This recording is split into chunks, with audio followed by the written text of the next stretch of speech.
Hey, what's up soldiers? My name is GregFPS, the Zombies Extraordinaire, and instead of doing a tutorial, I'm actually going to be talking about Attack of the Radioactive thing. I'm going to talk about my process and how it went for me going for the Easter egg hunt, also talking about the overall map and my thoughts of it. What you guys are going to be watching right now is a 4-player, all players using Elvira Easter egg completion. It's pretty cool, got this yesterday, and it was a lot of fun. So let's get right into it, guys. Starting it off, what did I actually find in the Easter egg hunt? So while we were doing the Easter egg and finding things out, we had to look for body parts and find different things like that. So the part that I actually managed to find 100% by myself was using a trap that you can build in the spawn area, basically in the ice cream area, and you get this trap that pounds on the ground. So I realized that we had to grab the hand that originally had the lever by using the trap and placing it down so that the hand would come back up and you could grab it. So I was able to find that step 100% by myself, and I was the first person to have that ever in the Easter egg. So it was really cool to see that I actually managed to find, you know, a actual step. Now the same thing happened on Challenge Shuffle. I managed to find the Chinese letters step as well and figured that out. So it's really cool to you know, figure something out and also, you know, tell the community, help the community figure out what else is going on and how to actually complete that step. So that is like my moment of fame for this map. And as far as that goes, you know, I don't really care about, you know, getting, you know, recognition for finding stuff, but overall that was like the coolest thing. When you find something, it's the greatest feeling because you know that no one else has found this, or at least you think that. So it's definitely really cool to see. Now, as far as going after that and doing the rest of the Easter egg, I was in the lead for a good amount of time with a couple friends, and we managed to make it to the chemistry step. And we were like one of the first people to open the garage and figure out how to do all that stuff, and that was really cool as well. So the chemistry step kind of messed up everyone because no one really knew how it was supposed to work. But now, after going through the Easter egg many times and figuring out how it actually works, it is actually one of my favorite Easter egg steps ever in Call of Duty Zombies, and that is including Treyarch. So this step, I think, was perfect for this map because not only was it very challenging, but it also is something that is useful, sort of. Now, obviously in life you're not going to build a bomb, and that's not going to be useful, obviously. I hope not, at least.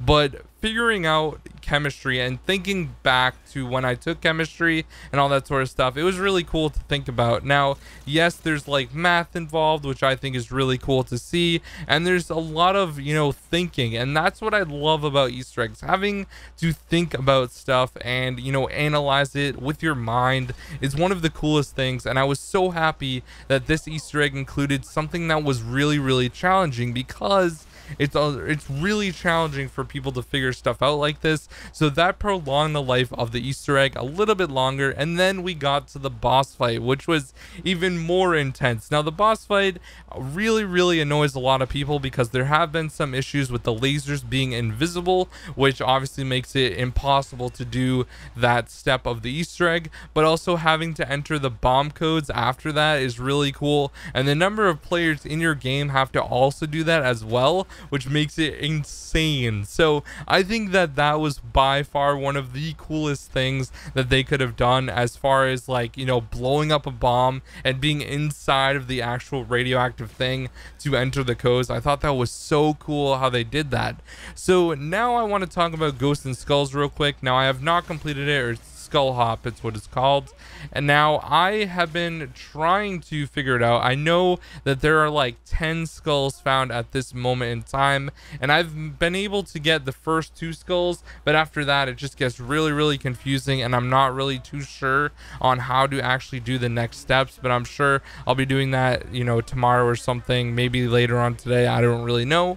But overall, that has been a crazy thing to watch. My friend Daily Gamer Nick, I think, was the first one to complete it, and then Smart Guy did like 20 seconds after. So it was really cool to see both of them actually figuring it out, solving it, and getting really hyped when they beat it. So that is definitely another really cool thing to see.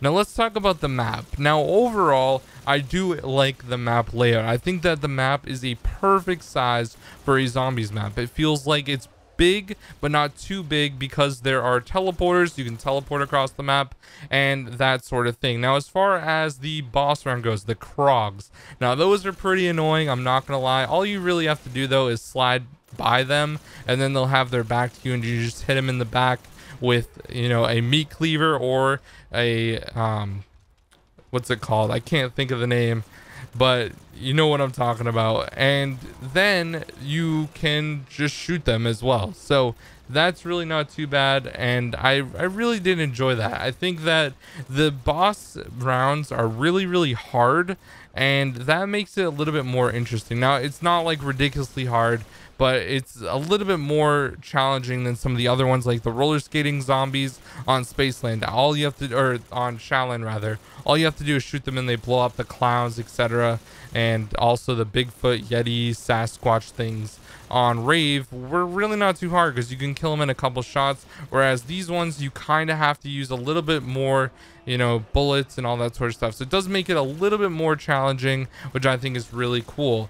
Now as far as the overall like feeling of the map, as far as like graphics go, I think that it could have been a little bit better. It seems a little dull, so I think if they added a little bit more saturation to the map and added a little bit more colors, I think it would have been much better.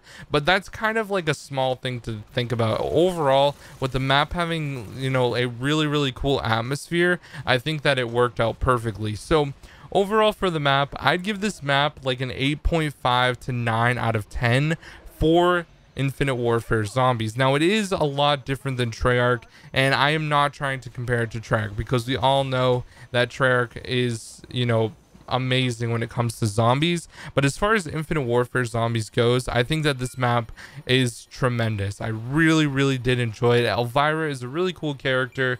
I wouldn't say she's as good as the Hoff, but still pretty interesting and all that sort of stuff. Now there's a lot of storyline stuff that I haven't really dove into yet with Willard Wyler, and I will be doing that most likely and jumping into it and trying to figure out all the storyline implications that we can get from what we receive on Attack of the Radioactive thing. So that's something that I haven't really dove into yet. But as far as like the Easter egg ending and the cutscene, it does seem really interesting, and it's going to have a crossover most likely with Extinction, and I'm probably going to have another video about that, talking about like a theory that I have for DLC 4. But overall it did look really cool, and I'm definitely excited for the next map. With this map being so good, I can only expect better things for DLC 4. Now I feel like Attack of the Radioactive thing was something that we all wanted from Infinite Warfare Zombies. A lot of people really enjoy this map, and that is a very good thing. I think this map was probably the most well received out of all the maps. I know a lot of people didn't really like Shaolin at first, and then it kind of grew in the community and more people started liking it. So I think that this map just right off the bat was enjoyed by a lot of people, which I think is really cool. Yes, we're still in the honeymoon phase. It's only been out since Thursday, so it's like 3 or 4 days. So you can't really expect too much yet, but at the same time, I find myself having way more fun with this map than I did with Shaolin Shuffle, for example. Now Reeve in the Redwoods was really fun as well, but that map was so easy and underwhelming. But now having the Easter eggs a lot longer and more challenging, it adds a whole new dynamic to the Easter egg hunt and the race to be first and all that awesome stuff. Now the first people to actually complete it was Next Gen Tactics, or NGT Zombies, and I'm so happy for them.